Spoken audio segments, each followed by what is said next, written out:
بعد میں مغرب کے وہ دو فلاسفرز آئے جو افادیت پسند یعنی یوٹیلیٹیرینسٹ کہلائے، جنہیں ہم جرمی بینتھم اور جے ایس ملز کہتے ہیں۔ ان فلاسفرز نے اپنی یوٹیلیٹیرینزم کا نظریہ پیش کیا۔ ان میں جرمی بینتھم کے مطابق انسان درد اور خوشی یعنی پین اینڈ پلیجر کے درمیان میں رہتا ہے۔ اس کے مطابق انسان کی زندگی کا مقصد سکون حاصل کرنا یعنی پلیجر حاصل کرنا ہے اور درد سے بچنا ہے، لہٰذا وہ زیادہ سے زیادہ اپنا فائدہ حاصل کرتا ہے، اور اس کے مطابق انسان کی زندگی کا مقصد زیادہ سے زیادہ مادی فوائد حاصل کرنا ہے تاکہ اس سے خوشی ملے۔ یہی انسان کی زندگی کا عین مقصد ہے۔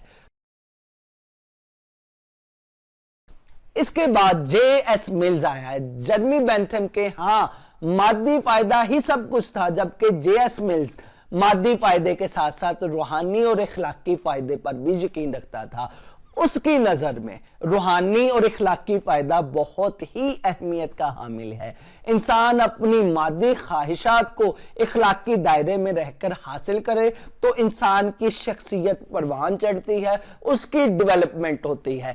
اس کے ساتھ ساتھ جے ایس مل کی نظر میں ہر انسان آزاد ہے، وہ جو چاہے مرضی کر سکتا ہے، مگر اس کا کہنا ہے کہ انسان کی آزادی وہ قانون کے دائرے میں ہونی چاہیے، قانون کے دائرے سے بیونڈ نہیں ہوگی۔